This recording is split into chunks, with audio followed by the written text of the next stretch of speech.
This video is for the people who think Elden Ring is the greatest game ever made. The first thing you lot need to know is that the reason why you're simping for Elden Ring is because of recency bias, yeah? It's either that or you only play Souls-like games. Because if you're someone who plays games from a variety of genres and a variety of games in general, there's no way you're gonna look at someone and tell them that Elden Ring is the greatest game ever made. I would really ask you what you're sniffing. If you're someone who only plays Souls-like games, you're not fit to decide or say what the greatest game ever made is. Just like if you're someone who only plays first-person shooters or just one genre of game, you're not fit to say or decide what the greatest game ever made is. We all know at the end of the day, for someone to say what the greatest game is, that's all subjective. If you look at things from a logical point of view, you're ignoring the major flaws that Elden Ring has. Before we even get there, you need to remember that the villain area alone of The Witcher 3 slaps Elden Ring in the face 5 billion times back to back. And I don't even need to talk about it from a story point of view. The combat system in Devil May Cry 5 alone, don't even bring up the rest of the Devil May Crys, that's not necessary. The combat system alone slashes every single atom of Elden Ring into absolutely nothing. And even if you want to talk about, oh yeah, it's got horse riding, that's why it's the greatest game ever made, Red Dead Redemption 2 bends over Elden Ring and shatters the Elden Ring all over again. GTA 5, oh my gosh man, I'm not even gonna talk about that, bro. Elden Ring can't come nowhere close to that, bro. Elden Ring can't even step through the fucking domain expansion of GTA 5. What you talking about, bro? Next up, we got Breath of the Wild, yeah. Everyone with a brain knows that Breath of the Wild ain't no masterpiece. And yet still, Breath of the Wild is above Elden Ring because it had a bigger impact than Elden Ring. What did Elden Ring bring to the table? How did Elden Ring revolutionize gaming? Let me know down in the comments. I will be waiting. As a matter of fact, we don't even need Breath of the Wild to step up in the ring, bro. I'm telling you. Twilight Princess is enough to destroy Elden Ring. I'm telling you that straight. Do we even need to talk about the magnificence of Super Mario 64? A game that Nintendo struggled to recreate the magic of until they made Breath of the Wild. For more than 2 decades, they struggled to recreate the magic of Super Mario 64. So I don't need to say anything more about that. There's so many games that put Elden Ring in the dirt, right? That anyone with a fully functional brain would not get up and say, Elden Ring is the greatest game ever made, the greatest game of all time. Anyone who says that is a crackhead. I'm telling you that straight. When the said title came out, right, a ton of reviewers gave it 10 out of 10. It got 10s and high scores across the board almost everywhere. But the funniest thing about that is that so many of those reviewers didn't even finish Elden Ring, right? They didn't play the game to the end, they didn't beat it, right? I'd be surprised if most of them even made it out of Limgrave before they even reviewed that. Some of these reviewers will just get up and say, oh, I played Elden Ring for 40 hours, here's my review. And the worst thing about it is that some of them didn't even manage to beat the Tree Sentinel, much less Margit, the Fell Omen. So straight up, once again, their review scores mean nothing to me personally. So when you're talking about Elden Ring being the greatest game ever made, don't even talk about the review scores because they mean absolutely nothing in the debate of what the greatest game ever made is. Go and ask a 55-year-old what the greatest game ever made is. They will probably look at you and tell you Pac-Man is the greatest game ever made. Go and ask a real Call of Duty fan what the greatest game ever made is. They will look at you and probably tell you Call of Duty 4 is the greatest game of all time. So when I hear a FROMSOFT simp say that Elden Ring is the god of all games, bro, you're obviously just struggling to communicate. It's obviously some miscommunication right there. What you meant to say was, Elden Ring is my favorite game of all time. The difficulty and scale of Elden Ring pressured the reviewers into giving it a 10 out of 10. That's where those review scores come from, you get me? The scale, the size of the game, and the difficulty that it has packed into that size. That's what made the game get so many high scores. And this video isn't to slam Elden Ring, yeah. I ain't hating on Elden Ring. I like Elden Ring. I think it's a great game. The game looks so beautiful and some parts of it look so divine. And I would definitely put it in my top 20 favorite games of all time.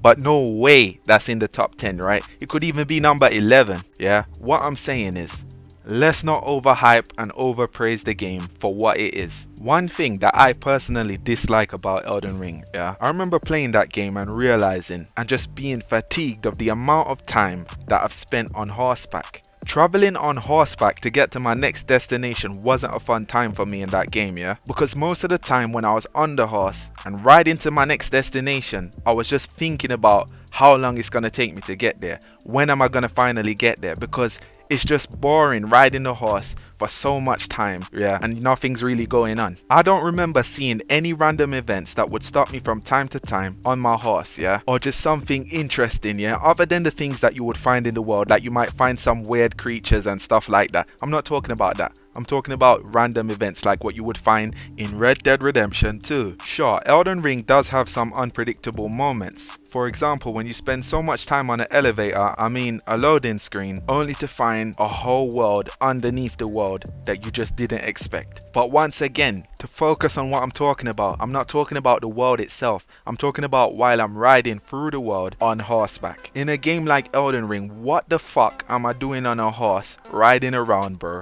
I should be on a dragon flying around, bro, blazing it through the world. Especially if it's a world that big, and at the very least I should have the option to do that if I want to do that, you get me? Or have some weird creature to travel on, or maybe even grow some fucking wings and fly through the world myself, you get me? For every gamer who played Elden Ring to the very end, yeah, and beat every boss, how much of your time was spent on horseback?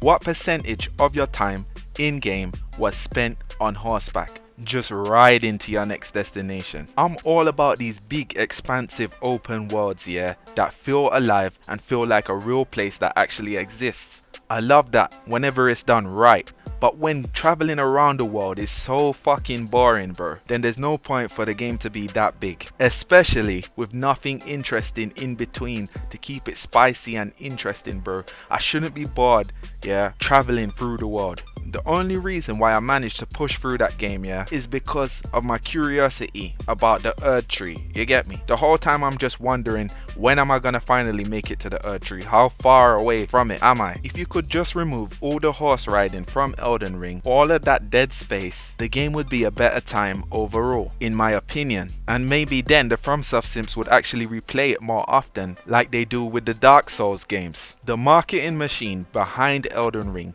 sold a lot of gamers on that game, yeah? Oh my fucking god, did you hear the news? George R.R. Martin is working on Elden Ring. That's fucking amazing. A bunch of normies and NPCs ran out and bought Elden Ring like flies on a turd, a game that they could not finish because of the difficulty, and Elden Ring isn't even that hard, only to end up putting it down and complain that Elden Ring is too hard and is flawed because it doesn't have options in the menu to make the game easier for the noobs and reviewers that could not manage to beat Elden Ring. And some people just didn't want to finish it because of how bloated it is, with the copy and pasted bosses that you're fighting multiple times. For what reason, I don't know. Go ask FROMSOFT or your mom or Elon Musk or the madman down the road. And there's no doubt that so many noobs and veterans alike put down Elden Ring with disappointment that there was no story on par with The Witcher 3 to be found in the game. But there was a story to be found in the game, literally. You had to piece it all together, find little bits and pieces like a bloody archaeologist and piece the story together, which a lot of players aren't gonna do. That's why they go and watch Vati videos